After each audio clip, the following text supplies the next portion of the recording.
Hello friend, welcome है सुंदर Singh classes. तो आज की क्लास में हम डिस्कस करने वाले हैं मीज़ल्स। मीज़ल्स क्या होता है? मीज़ल्स को हम खसरा के नाम से भी जानते हैं। तो हम यहाँ देखेंगे कि खसरा होता क्या है। तो खसरा या फिर मीज़ल्स, तो इसके हम कारण भी देखेंगे कि किन किन कारणों से बच्चों में होता है। इसके लक्षण भी देखेंगे कि किन किन लक्षणों से होता है, और इसके अलावा हम इसे बचाव क्या है, इसे प्रिवेंट कैसे करते हैं, हम ये भी डिस्कस करेंगे। तो फर्स्टली तो हम यहाँ पर देखते हैं व्हाट इज मीजल्स। तो measles is a childhood infection cause by a virus. Once quick common measles can now almost always be prevented with a vaccine, also called rubella. Measles is spread easily and can be serious and even fatal for small children. Measles क्या है, खसरा क्या है? तो खसरा एक मतलब virus है। ये जो खसरा होता है एक वायरस के कारण होता है। खसरा को हम रुबेला के वायरस के नाम से भी जानते हैं, और ये बचपन में होने वाला संक्रमण है। कई जो बीमारियां होती हैं जो मोस्टली बचपन में ही देखने को मिलती हैं, तो जो मीजल्स होता है या फिर जो खसरा होता है वो बच्चों में ही देखने को मिलता है, बचपन में ही देखने को मिलता है। तो जो खसरा बीमारी है, एक तरह से बोल सकते हैं कि आम बीमारी के अंदर भी आता है, लेकिन कभी कभी ये बीमारी बहुत ही सीरियस भी हो जाती है। तो जिस तरह से चिकन पॉक्स आप जानते होंगे, छोटी माता या फिर बड़ी माता जिस तरह से आप देखते होंगे, उसी तरह से खसरा रोग भी देखने को मिलता है। लेकिन दोनों में बहुत अंतर है। बट जो देखने को अगर हम लक्षण, थोड़े बहुत जो लक्षण होते हैं वो हमें देख सकते हैं। तो मीज़ल्स और चिकन पॉक्स में कुछ सिमिलैरिटीज़ भी होती हैं और कुछ डिफरेंसेस भी होते हैं, तो देखेंगे हम। और इसे हमने जैसा कि देखा कि रुबेला के नाम से भी जाना जाता है। इसका बचाव रुबेला के वैक्सीनेशन के द्वारा किया जाता है। तो जो खसरा का टीका होता है या फिर हम जिसे वैक्सीनेशन होते हैं, वो रुबेला का जो वैक्सीन होता है उससे ही हम देखते हैं। और ये जो खसरा होता है वो आसानी से फैलता भी है, जैसे कि कोल्ड हो गया, खांसी, सर्दी, जुकाम, ये सारी चीज़ें बहुत ईजिली फैलती हैं। वैसे ही खसरा भी बहुत ईजिली, बहुत आसानी से फैलता है, छींकने से, छूने से। और ये छोटे बच्चों के लिए मतलब बहुत ही गंभीर और घातक भी हो सकता है। जैसे कि हमने देखा कि ये आम भी है, मतलब होती है बच्चों में, लेकिन कभी कभी इसमें बहुत ही ज़्यादा, कई बार देखने को मिलता है कि इससे बच्चों की डेथ भी हो जाती है। तो इसमें आपको देखने को मिलेगा मोस्टली रैसेस वगैरह देखने को मिलते हैं, जिस तरह से हम चिकन पॉक्स में देखते हैं। तो याद रखिएगा कि खसरा जो रोग होता है उसे हम रुबेला भी कहते हैं। रुबेला का वैक्सीन भी बोल बोल सकते हैं, खसरा का टीका या फिर रुबेला का टीका, या फिर खसरा रोग या फिर रुबेला भी हम बोल सकते हैं, क्योंकि रुबेला वायरस के कारण होता है। अब हम देखेंगे कि इसके जो भी कारण क्या क्या होते हैं, कॉजेज़ क्या क्या होते हैं। तो कारण में हम डिस्कस करेंगे, जैसे कि हमने देखा फर्स्ट ही तो रुबेला वायरस के कारण होता है। कारण देखने के बाद हम यहाँ पर देखेंगे कि चिकन पॉक्स और मीजल्स में क्या सिमिलरिटी और क्या डिफरेंसेस हैं। तो यहाँ हम देखते हैं कारण। तो कारण क्या क्या होता है खसरा होने का या फिर मीजल्स होने का, कारण क्या क्या होता है। तो फर्स्टली तो हम यहाँ पर देखते हैं, someone with measles cough, sneeze और talk infectious droplet spray into the air. First कारण है, खसरा जो होता है मोस्टली या फिर मीजल्स जो होता है, खांसने में, छींकने में या फिर बात करने में। अगर किसी अनदर पर्सन को मीजल्स है या फिर खसरा है, तो खांसने से, छींकने से, बात करने से, अगर उसकी जो बूंदें होती हैं, जो उसकी सलाइवा होता है खांसने के दौरान, अगर इन्फेक्शन एक पर्सन से दूसरे पर्सन में जाता है तो भी संभावना बढ़ जाती है। जैसे कि हमने देखा कि जो संक्रामक बूंदें होते हैं हवा में स्प्रे कर जाती हैं, तो इस कारण से भी हमें देखने को मिलता है। इसके अलावा रुबेला वायरस, तो रुबेला वायरस भी ऐसे ही फैलता है। अगर रुबेला वायरस से कोई संक्रमित व्यक्ति है, अगर उसके कांटेक्ट में आते हैं, उसके टच में आते हैं, तो रुबेला वायरस के कारण भी देखने को मिलता है। अगर किसी को है या फिर फीटस में अगर माँ को है तो बच्चों को देखने को मिलता है। मैटरनल हेल्थ अगर प्रॉपर नहीं है, अगर प्रेगनेंसी के दौरान मतलब फीटल से भी रुबेला वायरस देखने को मिलता है बेबी में। इसके अलावा the virus live in the nose और थ्रोट ऑफ इन्फेक्टेड पर्सन। और ये देख सकते हैं कि जो वायरस होता है, जो रुबेला वायरस होता है या फिर जो खसरा वायरस होता है, जो भी इन्फेक्टेड पर्सन है उसकी नाक में और गले में रहता है, मतलब जिंदा रहता है, अगर उसे खसरा रोग या फिर रुबेला रोग है तो ऑब्वियसली बात है कि अगर वो बात करेगा, खांसेगा, छींकेगा, तो अगर आप उसके आसपास बैठे हैं तो आपको भी संभावना हो सकती है। तो ये खसरा होने के कारण है। देखिए मेन कारण तो इसका है रूबेला वायरस, तो अगर किसी को हो गया है तो इन कारणों से भी देखने को मिल सकता है। नेक्स्ट हम देखते हैं the disease is highly contagious and the virus spread through the mucus और saliva of the infected person. जैसा कि हमने देखा कि ये रोग मोस्टली अत्यधिक संक्रामक होता है, मतलब बोल सकते हैं कि कम्युनिकेबल डिसीज़ के अंदर भी आ जाता है। एक दूसरे के कांटेक्ट में, एक दूसरे संपर्क आने से ये फैलता है, डायरेक्टली ही फैलता है। और ये वायरस मोस्टली व्यक्ति के, जैसे कि हमने देखा म्यूकस, अगर वो थूक रहा है या फिर उसकी लार है तो मोस्टली उसी से फैलता है। जैसे कि हमने देखा कि उसके नोज़ में और गले में लाइव रहता है अगर उसे खसरा बीमारी है तो ये कुछ कारण होते हैं। इसके अलावा और भी कारण देखते हैं, यहाँ पर देखते हैं। जैसे कि हमने देखा कि छींकने और खांसने के माध्यम से हवा में फैलती है। अगर कहीं पर गिर जाता है, मान लो छींकने या फिर खांसने के दौरान, अगर कहीं मान लो किसी टेबल में गिर गया या फिर उसकी बॉटल में या फिर उसके लंच बॉक्स में, तो ये क्या होता है, सक्रिय रहता है। मतलब कुछ घंटों तक ये सक्रिय रहता है। अब वो सक्रिय है तो अगर उस खाने को या फिर उस पानी को या फिर उस मतलब किसी भी चीज़ को टच कर ले या फिर वो इनहेल कर ले, तो किसी भी तरह से ये फैल जाता है। क्योंकि ये कई घंटों तक, मैन तो ये है कि ये जिंदा रहता है। अब मान लो किसी ने छींका खांसा, अगर उसकी बूंदें कहीं किसी भी जगह पर वो चिपक गई हैं या फिर रह गई हैं, तो वो जब तक कई घंटों तक वो तो जिंदा रहेगा। अगर वो जिंदा है वायरस, जो बूंदें हैं में जो भी बैक्टीरिया, जो भी वायरस है वो जिंदा है, अगर हम उसे टच कर लेते हैं या फिर किसी भी कांटेक्ट से हमारे मुंह तक चला गया, तो वो संभावना बढ़ जाती है खसरा होने की।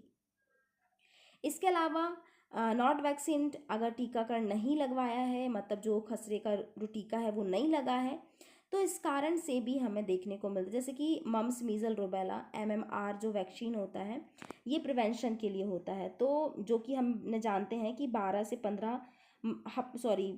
15 महीने के अंदर लगता है बच्चों को, 12 से 15 महीने में, जो कि प्रोटेक्ट करता है मम्स मीजल्स और रूबेला तीनों तरह के वायरसेस से, यहाँ पर उसे प्रिवेंट करता है। अगर वैक्सीनेशन नहीं करवाया है किसी बच्चे का, किसी कारणवश अगर छूट गया है, तो इस कारण से भी बच्चों में खसरा होने की संभावना बढ़ जाती है।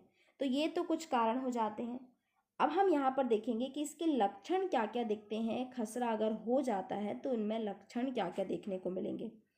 देखिए यहाँ पर कुछ कॉजेस और हैं, जैसे कि एक दूसरे का जूठा खाना या फिर जूठा पानी पीने से भी खसरा होता है। खसरा किसी को किस करने से भी खसरा फैल सकता है।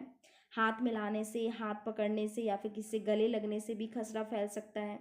अगर किसी भी सतह पर वायरस है, अगर हम उसे छू लेते हैं, फिर मुंह या नाक या आँखों में टच कर लेते हैं उन्हीं हाथों को, तो इससे भी देखने को मिलेगा।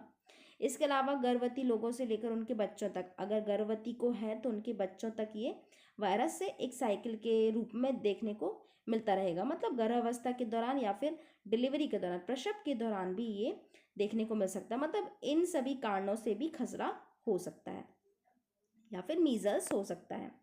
नेक्स्ट हम देखेंगे इसके सिम्टम्स, कि इसके लक्षण क्या क्या हैं, कि इसमें लक्षण क्या क्या देखने को मिलता है। फर्स्टली तो हम देखेंगे फीवर, हाई फीवर देखने को मिलेगा बच्चों में। ड्राई कफ होगा, मतलब खांसी जो होगी, जो भी होगी वो ड्राई होगी। रोज़ जो होगी रनी होगी, मतलब नाक हमेशा बहती रहेगी। सॉर थ्रोट होगा, इन्फ्लाम्ड आइज होगी। इसके अलावा white spot in your mouth, जो आपके मुंह है उसमें वाइट स्पॉट देखने को मिलेंगे। मसल्स पेन भी होगा और सेंसिटिविटी टू लाइट के प्रति सेंसिटिव होंगे। अब हम यहाँ पर हिंदी में देख लेते हैं। बुखार हो गया, सूखी खांसी, जैसा कि हमने देखा, नाक बहेगी, गले में तकलीफ होगी, आंखों में सूजन होगी, आपके मुंह में सफ़ेद धब्बे होंगे, जैसे कि आप देख पा रहे हैं, मांसपेशियों में दर्द होगा, प्रकाश के प्रति संवेदनशीलता रहेंगे। तो ये कुछ सिम्टम्स हो जाते हैं। इसके अलावा जो अदर सिम्टम है मोस्ट इम्पॉर्टेंट, तो tiny white spot with bluish white centre on a red background found inside the mouth on the inner lining of the cheek, also called, हम इसे बोलते हैं कॉप्लिक स्पॉट। तो ये जो हम बोल सकते हैं कॉप्लिक स्पॉट या फिर कॉप्लिक धब्बे बहुत ही इंपॉर्टेंट है। कई बार एग्जाम में पूछ लिया जाता है कॉप्लिक स्पॉट किस कंडीशन में देखा जाता है। तो कॉप्लिक स्पॉट मीजल्स वाले पेशेंट में देखा जाता है, खसरा वाले पेशेंट में देखा जाता है कॉप्लिक स्पॉट। तो कॉप्लिक स्पॉट हम किसे बोलते हैं, जो गाल होता है उसके अंदर की तरफ, मुंह के अंदर, अगर वहाँ पर जो भी हमारे जो लाल लाल जो मुंह होता है वहाँ पर अगर नीले सफ़ेद केंद्रों के साथ छोटे सफ़ेद धब्बे देखने को मिलते हैं। या फिर हम बोल सकते हैं कि मुंह के अंदर अगर आपको वाइट स्पॉट देखने को मिलते हैं लाइक छाले की तरह, तो उसे हम कॉप्लिक स्पॉट के नाम से भी जानते हैं। तो ये भी मीजल्स के लक्षण होते हैं।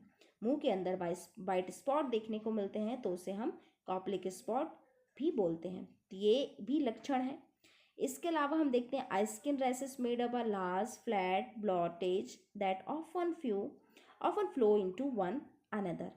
मतलब बड़े सपाट धब्बों से बना एक त्वचा लाल चकते जो अक्सर एक दूसरे में बहते हैं।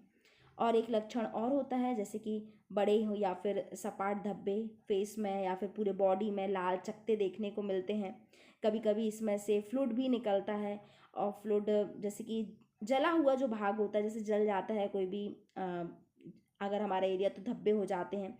तो कुछ उस तरह से रैसेस भी देखने को मिलेंगे। इसके अलावा धब्बे भी देखने को मिलेंगे और उसमें से कुछ पस फॉर्म भी होती है, मतलब कुछ अगर फूट जाते हैं तो इससे भी एक दूसरे को मतलब फैलते हैं, एक दूसरे के छूने से भी ये फैलते हैं। तो ये भी लक्षण होते हैं। तो अब हम ये देख लेते हैं, ये तो हमारे सिम्टम्स हो जाते हैं। अब देखते हैं, देखिए जो भी हमने उसके लक्षण देखे वो सारे मैच कर रहे थे चिकन पॉक्स से, मतलब छोटी माता से मैच कर रहे थे। अब मीजल्स और चिकन पॉक्स में हम अंतर देख लेते हैं कि इन दोनों में अंतर क्या है। देखिए दोनों में फीवर आता है, हाँ आता है, लेकिन चिकन पॉक्स में हेडेक होता है। मीजल्स में क्या होता है, हेड में जो सर हमारा होता है उसमें रेड ब्लॉची रैसेस, और इसके अलावा मतलब ब्लॉची मतलब यहाँ पर रेडनेस देखने को मिलती है फॉरहेड में। और यहाँ पर जो चिकन पॉक्स वाला होता है उसको टेंडरनेस फटीग मतलब थकान देखने को मिलती है। लेकिन मीजल्स में रेड इन्फ्लाम्ड आइज जो होती हैं लाल देखने को मिलती हैं, कंजक्टिवाइटिस भी होने की संभावना होती है। और यहाँ पर जो चिकन पॉक्स के जो पेशेंट होते हैं उनके गले में रैसेस देखने को मिलेंगे, लेकिन मीजल्स के जो पेशेंट हैं उनको माथे में देखने को मिलेंगे, मतलब सर में देखने को मिलेंगे। और इन जो यहाँ पर एपेटाइट भी होगी, क्योंकि गले में चिकन पॉक्स वाले पेशेंट को अगर गले में रेसिस है तो उसको खाना भी उसको प्रॉपर खाया नहीं जाएगा, उसे खाना भी नहीं खाया जाएगा। स्पॉट होंगे, रेड स्पॉट देखने को मिलेंगे पूरी बॉडी में, जैसे कि हमने मीजल्स वाले पेशेंट में देखा। लेकिन मीजल्स वाले पेशेंट में हमें कॉप्लिक स्टॉप देखने को मिलेगा, जैसे सॉरी कॉप्लिक स्पॉट्स देखने को मिलेंगे, जैसे कि अभी हमने देखा कि फेस में वाइट फेस के अंदर चिक के अंदर यहाँ पर वाइट स्पॉट देखने को मिलेंगे, तो इसे हम कॉप्लिक स्पॉट बोलते हैं। तो ये देखो सिमिलैरिटी तो दोनों में है, लेकिन देखिए रैसेस भी सभी में देखने को मिलते हैं। लेकिन जो हमारा कॉप्लिक स्पॉट होता है वो मीजल्स वाले पेशेंट को देखने को मिलता है, और आइस जो यहाँ पर चिकन पॉक्स वाले को गले में रैसेस देखने को मिलेगा, लेकिन मीजल्स वाले पेशेंट में हेड में मतलब माथे में बहुत ज़्यादा रैसेस देखने को मिलेंगे। तो ये मीजल्स और चिकन पॉक्स में सिमिलरिटी और डिफरेंसेस हैं, क्योंकि मीजल्स और चिकन पॉक्स में कभी कभी सिम्टम्स पूरे ऑब्जर्व ना करने के बावजूद कन्फ्यूज हो जाते हैं। तो ये चीज़ पता होनी चाहिए कि चिकन पॉक्स और मीजल्स दोनों में क्या सिमिलरिटीज़ हैं और क्या डिफरेंसेस हैं। तो ये बहुत मोस्ट इम्पॉर्टेंट है कि यहाँ पर हेड में इसको रैसेस देखने को मिलेंगे, मतलब बहुत ज़्यादा, और इन्हें चिकन पॉक्स वाले पेशेंट को गले में देखने को मिलेंगे। तो ये थे हमारे कुछ डिफरेंसेस। अब हम यहाँ पर जैसे कि हमने देख लिया लक्षण देख लिए हमने कि मीजल्स के लक्षण क्या होते हैं, हमने सिमिलरिटीज़ और डिफरेंसेस देख लिए कि इनमें क्या क्या डिफरेंसेस होती हैं। अब हम यहाँ पर देखेंगे कि इनकी मेडिकेशन क्या क्या चलती हैं। देखिए फर्स्टली तो जो इसका मेडिकेशन वो वैक्सीनेशन ही है, उसको खसरा होने से पहले उसको वैक्सीन लगा दी जाए। और इसका जो ट्रीटमेंट है, उपचार है, उसे तो आइसोलेट करके रखना है। मतलब आइसोलेट बोले तो एक रूम में बंद करके रखना है। रूम में बंद करने का मतलब कि उसे वहीं पर सारी चीज़ें देना है, क्योंकि ये फैलता है, क्योंकि एक दूसरे से फैलेगा तो वो फैलता जाता है। तो उसे बहुत सारे ट्रीटमेंट हैं, लेकिन अगर उसे फीवर है, मसल्स पेन हो रहा, मसल्स एक हो रहा है, तो उसे एनाल्जेसिक देंगे, एंटीबायोटिक देंगे, क्योंकि यहाँ पर उसे फीवर भी आ रहा है। इसके अलावा बैक्टीरियल इन्फेक्शन भी उसे देखने को मिलता है, तो एंटीबायोटिक्स देंगे। अब हमने कुछ सिम्टम्स ऐसे मतलब कुछ कारण ऐसे भी होते हैं कि विटामिन ए डेफिशिएंसी के कारण भी मीजल्स देखने को मिलता है। अगर विटामिन ए की कमी है तो उसे विटामिन सप्लीमेंट्स देंगे, जो कि मीजल्स की सीवियरिटी को कम करता है। तो ये सारी कुछ मेडिकेशन हो जाती हैं। इसके अलावा जैसे कि हमने देखा उसको आइसोलेट करके रखेंगे। आइसोलेट मतलब उसको एक रूम में मतलब उसकी हाइजीन का मेंटेन रखेंगे, उसकी साफ़ सफाई का ध्यान देंगे, उसे मतलब जैसे कई घरेलू उपाय भी होते हैं कि उसे अगर कुछ दिन तक हो गया है तो क्या क्या करना चाहिए। और जो इसके सिम्टम्स होते हैं 12 से 14 दिन के अंदर देखने को मिलते हैं। अब हम यहाँ पर देखेंगे कि इसके प्रिवेंशन क्या है। जैसे कि हमने देखा मम्स, रुबेला एंड मीजल्स, मतलब MMR वैक्सीनेशन करवाते हैं। ये अभी मतलब कई सालों से इसे चलाया जा रहा है। तो मम्स, मीजल, रुबेला से ही मीजल्स को रोका जा सकता है। चिकन पॉक्स के लिए भी अलग वैक्सीन होती है, लेकिन यहाँ पर मम्स, मीजल, रुबेला को रोकने के लिए वैक्सीनेशन ही एक मात्र उपचार है जिससे कि रोका जा सकता है खसरे को। तो वन जो शॉट होता है, मतलब जो वन वैक्सीनेशन होता है, फर्स्ट टाइम जो वैक्सीनेशन होता है 12 से 15 मंथ में होता है। 2 डोज लगते हैं इसके। और जो सेकंड डोज होता है वो बूस्टर डोज होता है, जो बूस्टर शॉट के अंदर आता है, वो 4 से 6 साल में लगता है, जो कि बच्चों की स्कूल जाने से पहले लगवाया जाता है।